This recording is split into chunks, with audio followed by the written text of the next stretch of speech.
গল্পের শুরুতেই আমরা দেখি দুটো চাচাতো ভাই বোনকে। ছেলেটার নাম রিচার্ড, যার বয়স 9 বছর, আর মেয়েটার নাম এমি, তার বয়স 7 বছর। এরা দুজন রিচার্ডের বাবার সঙ্গে একটা জাহাজে করে বাড়ি ফিরছিল। এই দুই বাচ্চা দুষ্টুমি করছিল, তাই রিচার্ডের বাবা তাদের বারণ করেন এমন না করতে। ঠিক তখনই দেখা যায় জাহাজে আগুন ধরে গেছে।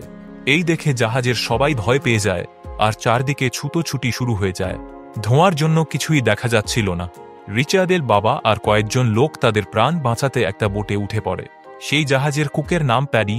সে রিচার্ড আর এমিকে একটা ছোট বোটে নিয়ে নেয়, কিন্তু ধোঁয়ার কারণে কিছুই দেখতে না পেয়ে সে তাদের নিয়ে জাহাজ থেকে আলাদা হয়ে অনেক দূরে চলে যায়। তারপর প্যাডি আর দুই বাচ্চা জল, খাবার ছাড়া মাঝ সমুদ্রে ঘুরে বেড়াতে থাকে।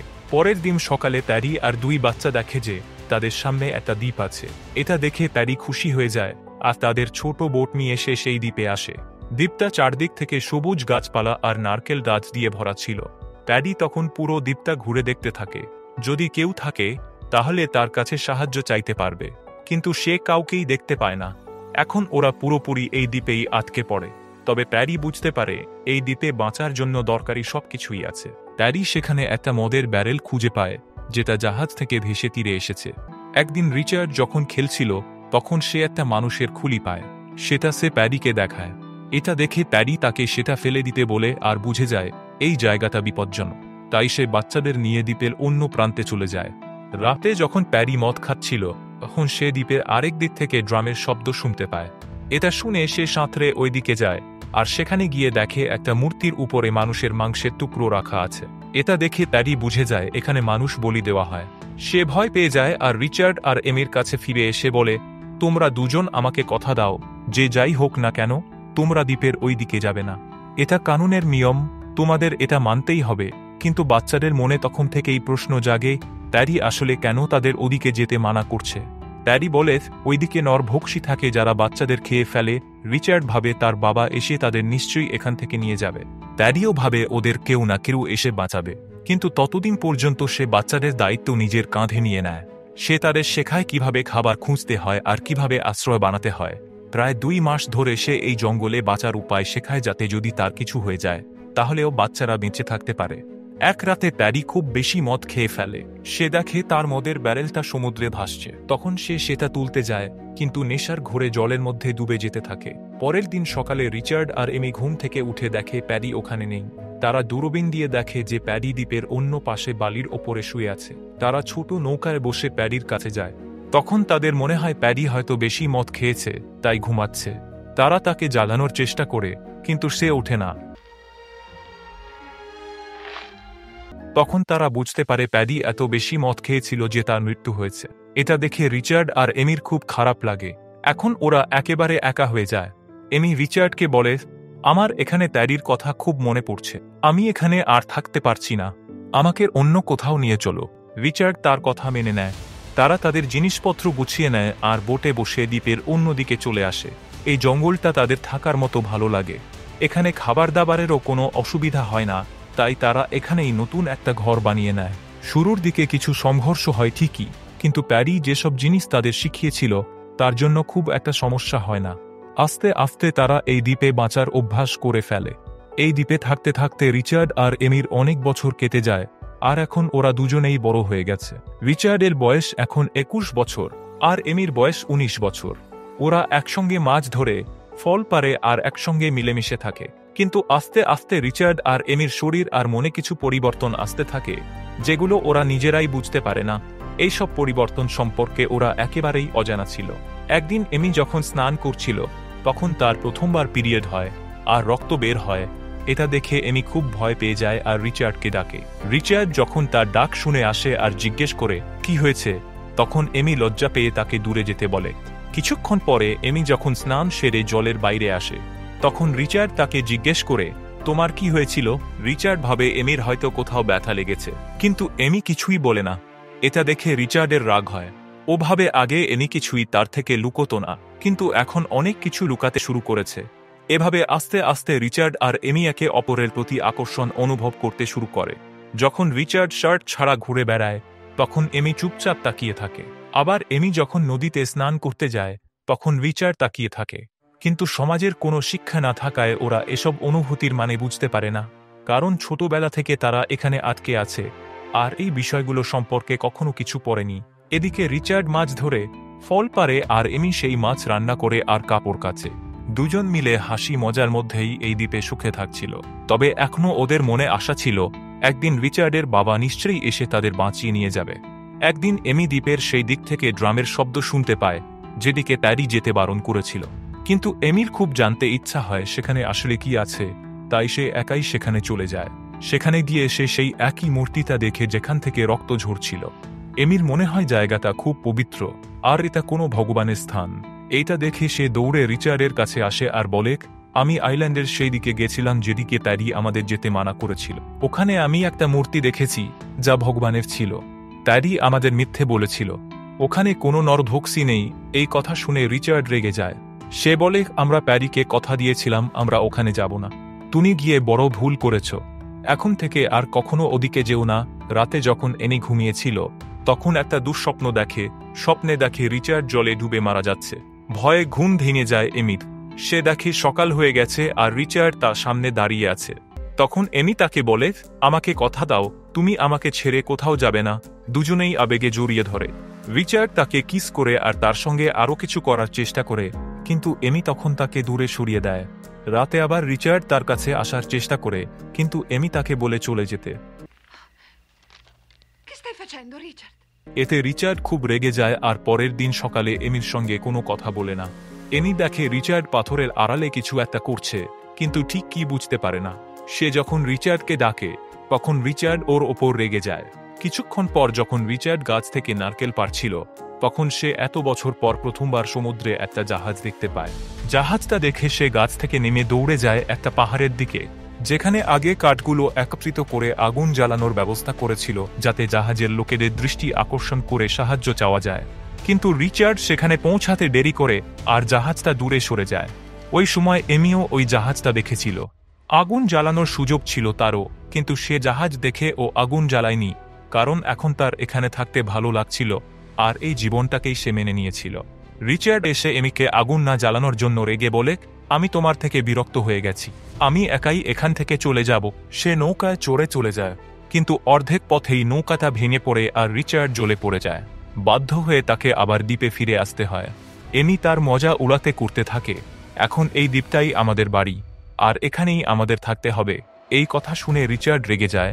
তাদের মধ্যে তর্ক শুরু হয়। দুজন একে অপরকে অপমান করতে থাকে। এনি বলে, আমি জানি তুমি একা পাথরের আড়ালে কি করো, আমি তোমার বাবাকে জানাবো। রিচার্ড বলে, তুমি লুকিয়ে আমাকে দেখো। এমি বলে, তুমি তো আমাকেও দেখো যখন আমি স্নান করি। এ কথা শুনে রিচার্ড রেগে গিয়ে তার ওপর নারকেল ছুঁড়ে, কিন্তু সেটা লাগে না। পরে এমি যখন নারকেল ছুঁড়ে সেটাই রিচার্ডের মাথায় লেগে যায়। রিচার্ড তখন তাকে থাপ্পড় মারে আর ঘর থেকে বের করে দেয়। সে বলে, এই ঝোপড়ি আমি বানিয়েছি, তুমি এখানে থাকতে পারবে না। আমি এখন তোমাকে খাবারও দেব না। যার ফলে এমিকে বাইরে ঘুমাতে হয় আর খাবারের ব্যবস্থা একাই করতে হয়। এমির জন্য এটা খুব কঠিন হয় আর রিচার্ড তার উপহাস করে থাকে। এমি দ্বীপের সেই মূর্তির কাছে ফুল দিয়ে প্রার্থনা করতে শুরু করে। সে যখন সমুদ্র থেকে দ্বীপে ফিরছিল তখন তার পা বিষধর স্টোনফিশের ওপর পড়ে যায়, যার কারণে সে প্রচণ্ড ব্যথা পায়। কষ্ট করে সে কোনোভাবে দ্বীপে ফিরে আসে। রিচার্ড এমিকে অসুস্থ দেখে জিজ্ঞেস করে, কি হলো? এমি বলে, আমার পা স্টোনফিশেরও পড়েছে, তাই আমি বিষের কারণে অসুস্থ হয়ে পড়েছি। সে আরও বলে, আমাকে আমার ভগবানের কাছে নিয়ে যাও। রিচার্ড এমিকে কোলে তুলে মূর্তির কাছে নিয়ে যায়। এমির অবস্থা খুব খারাপ হয়ে যায়, সে অজ্ঞান হয়ে পড়ে। রিচার্ড ভয় পেয়ে যায়, এমির কিছু হলে আমি একা কি করব এখানে। সে ভগবানের কাছে প্রার্থনা করে এমির জন্য। কিছুক্ষণ পর এমির জ্ঞান ফেরে, পুরোপুরি সুস্থ হয়ে। দ্বীপের সেই শক্তি, শান্তি আর পরিবেশ তার শরীর ঠিক করতে সাহায্য করেছে। রিচার্ড এমিকে দেখে খুশি হয় আর বলে, আমি অনেক ভয় পেয়েছিলাম, যদি তোমার কিছু হতো তাহলে আমি এই দ্বীপে একা কি করতাম। এমি বলে, তুমি কি আমার উপর রেগেছিলে? রিচার্ড বলে, না। তারপর দুজন আবার তাদের দ্বীপে আসে। একদিন রিচার্ড আর এমি একসাথে বসে গল্প করছিল। হঠাৎ তারা একে অপরকে ভালোবেসে দেখে আর কিস করে। তাদের মধ্যে লুকানো ভালোবাসার অনুভূতিগুলো তারা প্রথমবার বুঝতে পারে। এরপর তারা ইন্টিমেট হয় আর এই সম্পর্ক থেকে অনেক আনন্দ পায়। তারা দুজনে কাপল এর মতো এই দ্বীপে থাকতে থাকে। কয়েক মাস কেটে যায়। রিচার্ড লক্ষ্য করে এমি আর আগের মতো তার কাছে আসে না, তার আচরণও পাল্টে গেছে। সে এমিকে জিজ্ঞেস করে, তুমি কি আর আমাকে আর আগের মতো ভালোবাসো না? এমি বলে, আমি জানি না, আমার স্বাস্থ্য ঠিক নেই আর আমার বমিও হচ্ছে। তারপর সে রিচার্ডের হাত তার পেতে রাখে আর বলে, আমার মনে হয় আমার ভিতরে কিছু আলাদা হচ্ছে। রিচার্ডও একটু বুঝতে পারে আসলে এমি প্রেগনেন্ট, কিন্তু তারা দুজনেই এটা স্পষ্টভাবে জানে না। রিচার্ড ভাবছে এমি বেশি খাচ্ছে, তাই তার পেট বড় হচ্ছে আর ভিতরে কিছু চলছে। এক রাতে রিচার্ড দ্বীপের অন্য পাশে ডুমরুর শব্দ শুনে যখন সে দেখতে যায়, তখন পায় কিছু আদিবাসী ওই মূর্তির সামনে একটা লোককে বলি দিচ্ছে। সেটা দেখে সে ভয় পেয়ে দৌড়ে এসে এমির কাছে ফিরে যায়। ঠিক তখনই এমির প্রসব ব্যথা শুরু হয় আর সে জোরে চিৎকার করতে থাকে। রিচার্ড দ্রুত তার পাশে এসে প্রসবের সাহায্য করে। এমি এক ছেলে সন্তান জন্ম দেয় আর তারা দুজন খুব খুশি হয়। তারা ছেলের নাম রাখে ট্যাডি। এরপর তারা শিশুটিকে তাদের ছোট ঝোপড়িতে নিয়ে আসে। বাচ্চাটি কাঁদছে, রিচার্ড আর এমি তাকে খাওয়ায় আর জল দেয়, কিন্তু তারা জানে না শিশুকে মায়ের দুধ খাওয়ানো দরকার। যখন এমি শিশুটিকে কোলে নেয়, সে মার দুধ খেতে শুরু করে। তারপর রিচার্ড এমিকে বলে যে সে কিছু আদিবাসীকে বলি দিতে দেখেছে, আর যদি তারা এখানে আসে তাহলে তারা তাদেরও ক্ষতি করতে পারে। কিন্তু সে বলে যে যদি তারা আক্রমণ করে তাহলে সে ছাড়বে না। বাচ্চা আসার পর রিচার্ড আর এমি আরও বেশি খুশি হয়ে থাকে আর বাচ্চাটিকে অনেক ভালোবাসে। বছর কয়েক কেটে যায় তারা দ্বীপে থেকে। বাচ্চাটি বড় হতে শুরু করে। তারা তাকে সাঁতার, খেলা আর কথা বলা শেখায়। একদিন তারা সবাই সমুদ্রের ধারে শরীরে কাদা মেখে খেলছে। তখন রিচার্ডের বাবা কিছু লোক নিয়ে একটি জাহাজে করে তাদের খুঁজতে খুঁজতে সেখানে পৌঁছায়। কিন্তু যখন সে দূর থেকে তিনজনকে কাদায় মাখা অবস্থায় দেখে, তখন সে তাদের চিনতে পারে না আর জাহাজ নিয়ে ফিরে যায়। রিচার্ড আর এমি জাহাজটা দেখে কিন্তু জানে না যে সেখানে রিচার্ডের বাবা আছেন। তারা জাহাজটিকে ডাকে না, চুপচাপ তাদের জীবনেই সুখে থাকে। তারা ভয় পায় যদি ফিরে যায় তাহলে সমাজে যেতে হবে যেখানকার মানুষ তাদের বুঝবে না। এরপর রিচার্ড, এমি আর তাদের ছেলে বোটে করে দ্বীপের অন্যদিকে ফল পাড়ার জন্য যায়। ট্যাডি মারা যাওয়ার আগে তারা কয়েক মাস এখানেই ছিল। চারপাশে সবকিছু দেখে তারা তাদের ছোটবেলার কথা মনে করে। তারপর রিচার্ড ফল পাড়ার জন্য চলে যায় আর এমি তার ছেলে নিয়ে তীরে থাকে। তাদের ছেলে খেলতে খেলতে বিষাক্ত বেরি তুলে বোটে রেখে দেয়। এমি এটা দেখতে পায় না। তারা দুজনই রিচার্ডের অপেক্ষায় নৌকায় ফিরে যায়। এমির চোখ বুজে যায় যখন সে উঠে এবং দেখে নৌকা তীর থেকে দূরে চলে গেছে। হঠাৎ তাদের ছেলে একটি চাপ্পু পানিতে ফেলে দেয়। এমি চাপ্পু নিতে চায় কিন্তু নিতে পারে না। সে চিৎকার করে রিচার্ডকে ডাকে। রিচার্ড সাঁতার কেটে তাদের দিকে আসে। এমি তখন বলে, তোমার পেছনে শার্ক আছে, দ্রুত আসো। রিচার্ড চাপ্পু না নিয়েই দ্রুত নৌকার দিকে যায়। এমি তাকে শার্ক থেকে বাঁচাতে অন্য চাপ্পু দিয়ে শার্ককে মারে। এতে রিচার্ড নৌকায় ওঠার সুযোগ পেয়ে যায়। কিন্তু তাদের কাছে এখন আর চাপ্পু নেই যার সাহায্যে তারা নিজেদের দ্বীপে ফিরে যেতে পারবে। তারা হাত দিয়ে নৌকাটাকে তীরের দিকে নিয়ে যাওয়ার চেষ্টা করে, কিন্তু জলের প্রবাহ খুবই তীব্র আর হাঙরের ভয় তাদের সাঁতার কাটার সাহস দেয় না। নৌকা নিজে থেকেই সাগরে এগোতে থাকে। তারা দ্রুত দিন ধরে সমুদ্রে ভাসতে থাকে। তাদের ছেলের খিদা পায়, তাই সে বিষাক্ত বেরি খেয়ে ফেলে। এমি আর রিচার্ড এটা দেখে তাদের ছেলের মুখ থেকে বেরি বের করার চেষ্টা করে, কিন্তু সে আগেই সেটা গিলে ফেলেছে। তারা ভেবেছিল তাদের ছেলে মারা যাবে, তাই তারা দুজনেই বেরি খেয়ে নেয়। তিনজনেই মৃত্যুর অপেক্ষায় নৌকায় শুয়ে পড়ে ও আর অজ্ঞান হয়ে যায়। কিন্তু আসলে ওই বেরি এতটা বিষাক্ত ছিল না, তারা শুধু অজ্ঞান হয়ে গিয়েছিল। কিছুক্ষণ পর রিচার্ডের বাবা জাহাজে ছিলেন আর দূরবীন দিয়ে এখানে সেখানে তাকিয়ে তিনি হঠাৎ সমুদ্রে রিচার্ডের ছোট নৌকা দেখতে পান। তিনি তার একটি লোককে ওই বোটটি দেখান। তারপর রিচার্ডের বাবা ও তার লোকজন ছোট নৌকায় চড়ে তাদের দেখতে আসে। তিনি রিচার্ড, এনি ও তাদের ছেলেকে অজ্ঞান অবস্থায় দেখতে পান। রিচার্ডের বাবা তার লোকটিকে জিজ্ঞেস করে, এরা কি মারা গেছে? সে বলে, না স্যার, তারা ঘুমাচ্ছে। তাদের বাঁচিয়ে নেওয়া হয় আর এখানেই সিনেমাটির সমাপ্তি হয়। বন্ধুরা, আপনাদের কি মনে হয় যদি আপনাদের কোনো একজন মানুষের সাথে পুরো জীবন একটা আইল্যান্ডে কাটাতে হয় তাহলে সেটা কি হবে? আপনাদের বক্তব্য কমেন্ট সেকশনে অবশ্যই দিন। ভিডিওটি লাইক এবং শেয়ার করুন। চ্যানেলটি সাবস্ক্রাইব করে বেল আইকন প্রেস করুন যাতে আসন্ন ভিডিও আপনাদের থেকে মিস না হয়। দেখা হবে পরের ভিডিওতে।